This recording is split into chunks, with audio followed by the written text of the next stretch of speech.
શું વાત છે સરગમ? બસ એમ જ. ના ના ના, કંઈક તો વાત છે. કારણ કે આ જે તારી ચહેરા પરની સ્માઇલ છે ને, એ સ્માઇલ ત્યારે જ આવે છે જ્યારે કોઈ બહુ મસ્ત કામ હોય કે બહુ મસ્ત વાત હોય ત્યારે જ. જલ્દી ફટાફટ બોલ, શું વાત છે બોલ. એટલે તું સમજી ગયો? હાસ તો ધ્વનિત મને એક વાત કે, જ્યારે કોઈના નવા નવા લગ્ન થાય તો એમણે શું કરવું જોઈએ?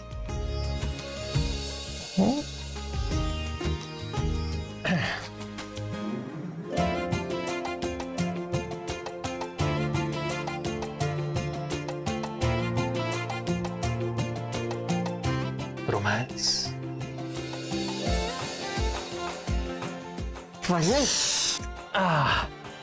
અરે પણ મેં આમાં ખોટું શું કીધું? એમ નહીં, કોઈના નવા નવા લગ્ન થયા હોય તો એમણે ક્યાં જવું જોઈએ?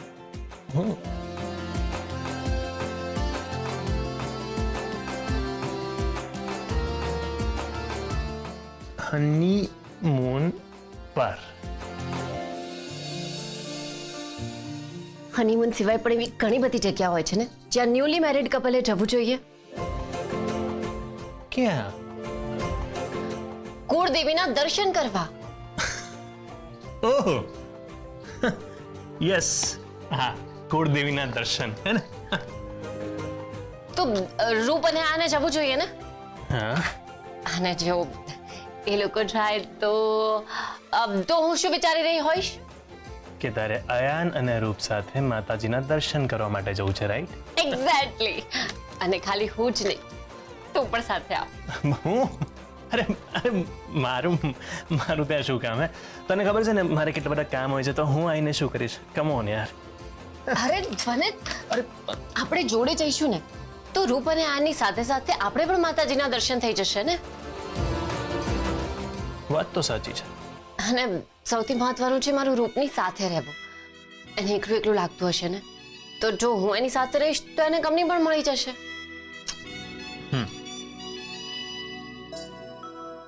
અને જો હું ના પાડું તો? જો તું ના પાડીશ તો તને મળશે મારું. ના પાડીશ, ના પાડીશ. Sargam, okay okay okay okay.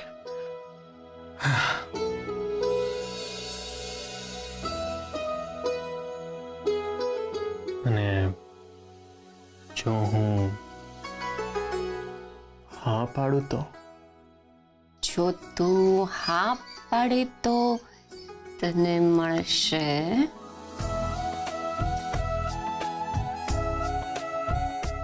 Sargam. અરે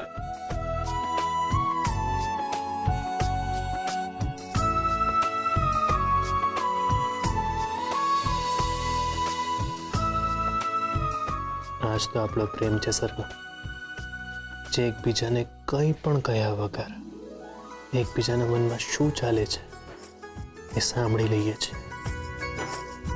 તને ખબર છે, જ્યારે તું અહીંયા આવી હતી ને ત્યારની જ મને ખબર છે કે તું મને શું કહેવાની હતી. એટલા માટે આપણે હવે માતાજીના દર્શને જઈએ છીએ. Thank you so much.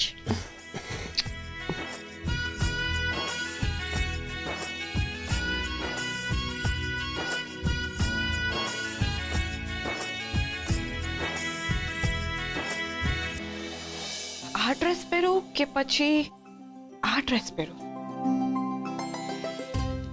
આ પહેરું, આ જ પહેરી લઉં છું. ચાલ પરી, તું કંઈ પણ પહેરીશ તને બધું સરસ લાગશે. આ ડ્રેસ, આ સાડી, કંઈ પણ પહેરી લે. થેન્ક યુ મીરા કાકી.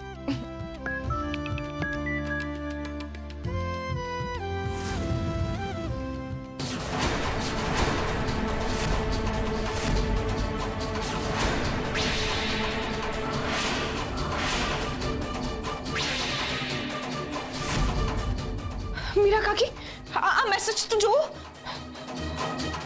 તારી મમ્મી ક્યાં છે અને કઈ હાલમાં છે એ મને ખબર છે. જો તારે તારી મમ્મીને મળવું હોય તો આ એડ્રેસ પર આવી જા. એનો અર્થ એ કે લજ્જા ભાભી ક્યાં છે એની ખબર મળી છે. હા કાકી, આ બહુ મોટો હિન્ટ સાબિત થશે. હું અત્યારે જ જાઉં છું ત્યાં. ના પરી, હું તને એકલીને નહીં જવા દઉં. પણ મીરા કાકી, ના પરી, હું પણ તારી સાથે આવું છું. આ મેસેજ જોઈને મારા હાથ પગ ધ્રુજી ગયા છે. પણ કાકી તમારે હેરાન શું કામ થવું છે? લજ્જા ભાભી મારા પણ કંઈક છે. ઠીક છે, પણ આપણે અત્યારે જ જવું પડશે. ચાલો. વાંધો નથી, તું આગળ વધ, હું મોટીબાને જાણ કરીને આવું છું. સારું.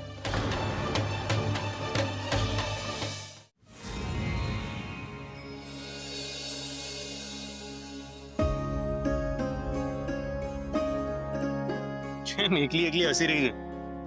અયાન અને રૂપને જોઈને એ બંનેને જોઈને બહુ ખુશ છું.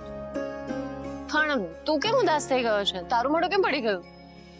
અરે મારું મોઢું પડ્યું નથી, પણ આ રૂપ અને આયાનનો સંબંધ જે રીતે જોડાયો છે એ રીતે ફનેત, કોઈ આપણને ક્યાં મળ્યું છે, કઈ જગ્યાએ મળ્યું છે, કેવી રીતે મળ્યું છે એ અગત્યનું નથી, પણ મળ્યા પછી કેવી રીતે રહે છે એ અગત્યનું છે. ઘણીવાર લાખોનો ખર્ચો કરીને હજારો માણસોની સામે કરેલા લગ્ન પણ નથી ટકતા, અને ઘણીવાર માત્ર ભગવાનની સાક્ષીમાં બે લોકોએ કરેલા લગ્ન પણ ટકી જાય છે. સંબંધ નિભાવવા વાળા જો બંને જણા હોય ને તો સંબંધ નભી જ જાય છે. તારી એ વાત હું માનું છું. જ્યારે સંબંધ તોડવાના હજારો કારણ હોય ને ત્યારે સંબંધ નિભાવી રાખવાનું માત્ર એક કારણ શોધવાનું હોય છે. અરે મમ્મીનો વિડિયો કોલ છે. Hello mummy. બેટા, તમે લોકો પહોંચી ગયા ને? બસ હવે પહોંચવામાં છીએ. રૂપ ઠીક તો છે ને? હા આંટી, તમે ચિંતા ના કરો, રૂપ એકદમ ઠીક છે. બેટા તું હોય પછી મને શું ચિંતા હોય? હા સરગમ, સરગમ તમે લોકો રાત સુધીમાં પાછા આવી જશો ને? લાગતું તો નથી અંશુ આંટી, કારણ કે હજી મંદિર પહોંચ્યા નથી. હજુ મંદિર પહોંચીશું, દર્શન કરીશું, એટલે ખબર નહીં કેટલા વાગશે. બરાબર છે. જો મોડું થાય ને તો સવારે વહેલા નીકળજો. આવી હાલતમાં રૂપને મુસાફરી કરાવી સારી નહીં. તમે ચિંતા ના કરો, અમે કાલે સવારે જ નીકળીશું. મમ્મી તું તારું ધ્યાન રાખજે. હા અને બેટા તું તારું અને રૂપનું. હા.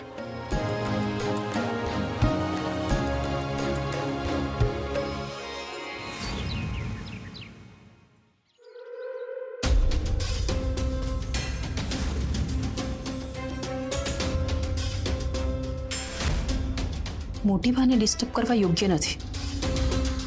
આમ પણ ઘરમાં લજ્જા ભાભીના કારણે બધા બહુ જ ચિંતામાં છે.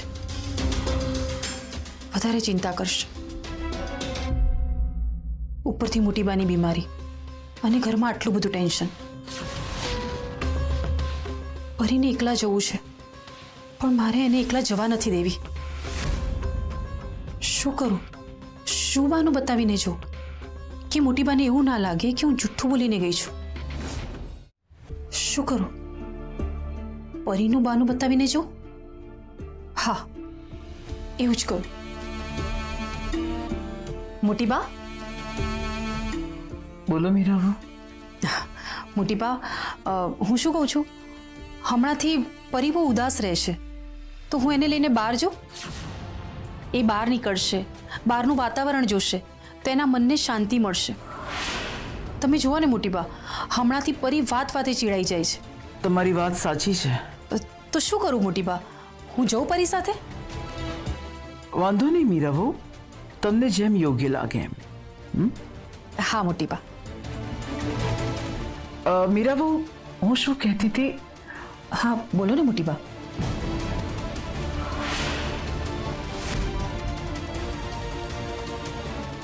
શું કહેતી હતી હું?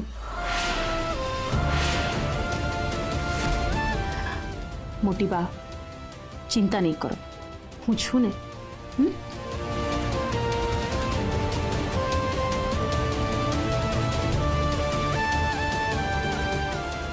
શૂન્ય અવકાશ.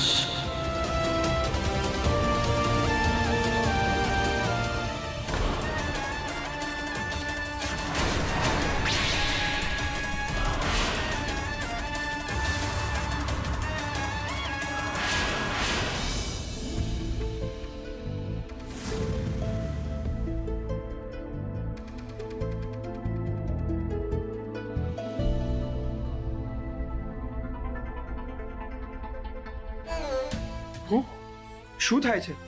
હવે નહીં ચલાય મારાથી.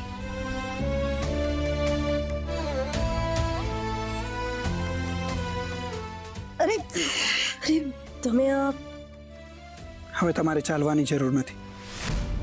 હું છું ને તમારી સાથે.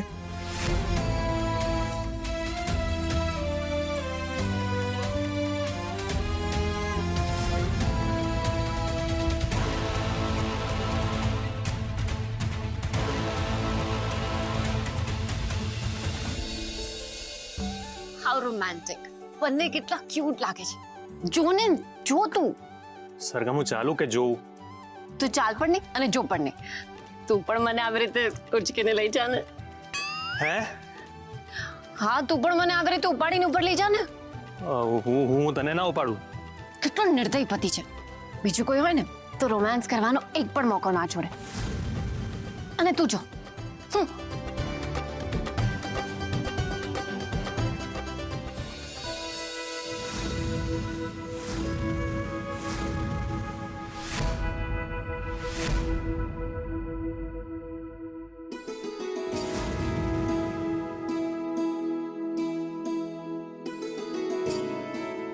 શું કરે છે? હું પડી જઈશ નીચે. ઉતાર મને. નહીં પડવા દઉં તને. ઉચકવાનો છે તો પહેલા કેમ ના પાડી? અરે તું મારી ધર્મપત્ની છે, તો મારી ધર્મપત્ની સાથે થોડી તો મસ્તી કરું ને.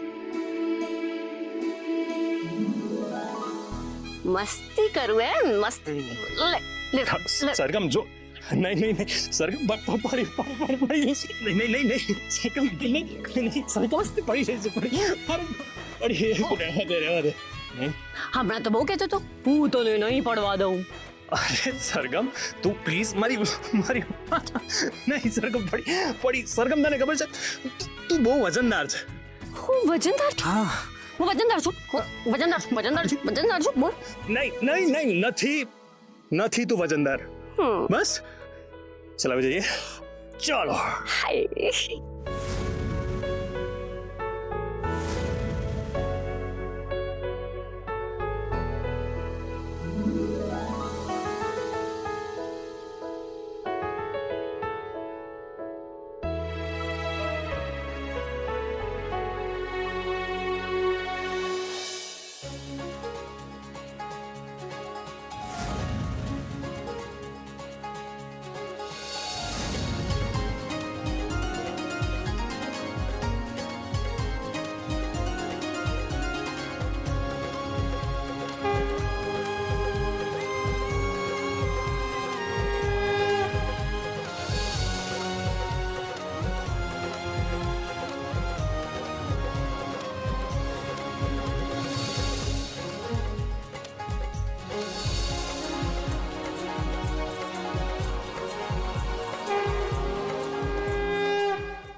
અહીંયા તો કોઈ જ નથી.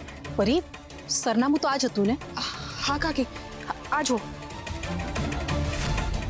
સરનામું આ જ હતું તો પછી અહીંયા કોઈ દેખાતું કેમ નથી? મીરા કાકી, આ મારા માટે સૌથી મોટી હિન્ટ હતી મમ્મી સુધી પહોંચવાની. જો નહીં મળે તો મમ્મી સુધી કેવી રીતે પહોંચીશ? કેટલા દિવસ થઈ ગયા. મને બહુ ચિંતા થાય છે. પરી, ચિંતા નહીં કર બેટા. લજ્જા ભાભીને કંઈ જ નહીં થાય. મને ઈશ્વર પર પૂરેપૂરો વિશ્વાસ છે.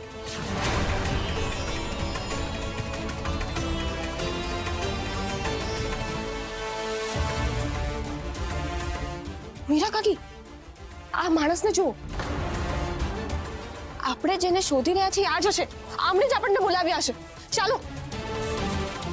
અમને કેમ અહીંયા બોલાવ્યા? આ શું બોલો છો તમે? એ જ કે મારી મમ્મી ક્યાં છે? શું ખબર છે તને? બેન, કોની મમ્મી? કેવી મમ્મી? આ બધું શું કહો છો તમે? ભાઈ, તને કંઈ ખબર જ નથી તો પછી અમને બોલાવ્યા શું કામ? હું તમને અહીંયા શું કરવા બોલાવું? તમારે ને મારે શું લેવા દેવા?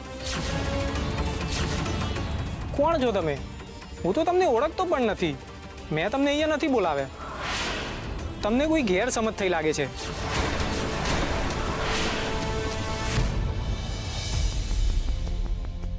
અરે યાર, હા તો નીકળતું જ નથી. શું થયું? તારે પાણી જ પીવું છે ને? આ લે. શું થયું?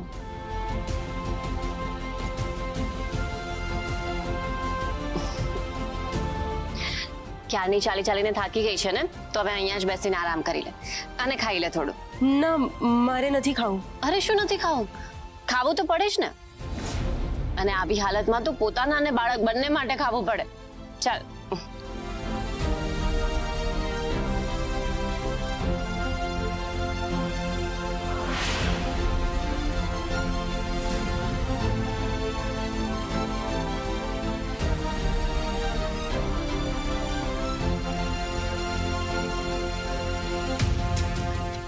તને તો પગમાં સોજા ચડી ગયા છે.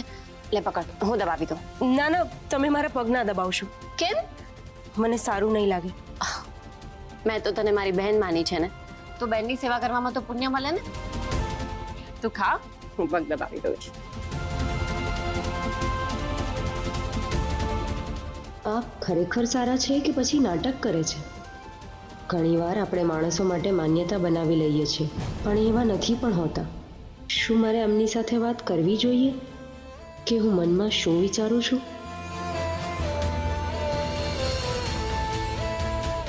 શું જુએ છે?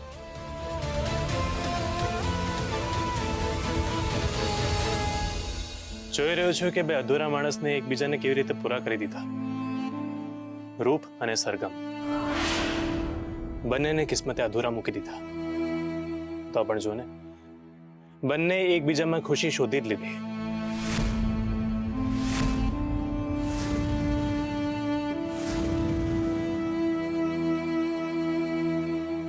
રૂપ સરગમ માટે ખૂબ જ ઇમ્પોર્ટન્ટ છે. એટલા માટે નહીં કે એના પેટમાં અમારું બાળક છે, પણ એટલા માટે કે સરગમ રૂપમાં પોતાની બહેનને જોવે છે. અયાન, તને ખબર છે આ બાળક મેળવવા માટે સરગમે શું ને શું નથી કર્યું? એને પોતાનો જીવ પણ જોખમમાં નાખ્યો હતો.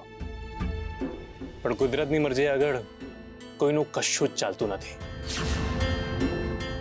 એક દિવસ સાહુકારે અમને બોલાવ્યા. અમે ત્યાં ગયા.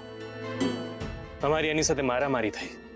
સાહુકારે રૂપના પેટમાં લાત મારી અને પછી ડોક્ટરે કહ્યું કે રૂપ અને બાળક બંનેમાંથી કોઈ એક જ બચી શકે એમ છે. પછી શું થયું? સરગમે એક પણ સેકન્ડ વિચાર્યા વગર એવું કહી દીધું કે ડોક્ટર, તમે રૂપને બચાવો. આ તો અમારા નસીબ સારા હતા કે રૂપ અને બાળક બંને બચી ગયા. અયાન, બાળક માટે રૂપ અમારી છેલ્લી આશા હતી. તેમ છતાં સરગમે આ નિર્ણય લીધો. મને લાગે છે કે ભગવાને જ રૂપને તમારા જીવનમાં મોકલી છે. અને તારા જીવનમાં પણ. આયા, મને ખબર છે કે તારા અને રૂપના લગ્ન વિકટ પરિસ્થિતિમાં થયા છે, પણ તને એ ખબર નથી કે મારા અને સરગમના લગ્ન પણ એક સમાધાન જ હતું. આજે સવારે સરગમે મને ખૂબ સુંદર વાત કહી કે માણસને આપણે ક્યાં મળ્યા છીએ, કેવી રીતે મળ્યા છે, કેવી પરિસ્થિતિમાં મળ્યા છે, એ વધારે ઇમ્પોર્ટન્ટ નથી. એ માણસને મળ્યા પછી આપણે એની સાથે કેવી રીતે રહીએ છીએ ને, એ વધારે ઇમ્પોર્ટન્ટ છે. કોઈ પણ સંબંધને છોડવા માટે આપણી પાસે લાખો કારણો હોય, પણ એ સંબંધને સાચવી રાખવા માટે આપણે એક કારણને શોધવું પડે. પહેલા તો સરગમ મારી આસપાસ હોય તો પણ હું એ સાખી નતો શકતો, પણ અત્યારે મારું જીવન સરગમ વગર જીવવું એની હું કલ્પના પણ નથી કરી શકતો. એટલે આયન મારા ભાઈ, હું તને એક જ સલાહ આપું છું. સંબંધ સમય માંગે છે તો આપજે. આ સંબંધને પણ અને તારી જાતને પણ.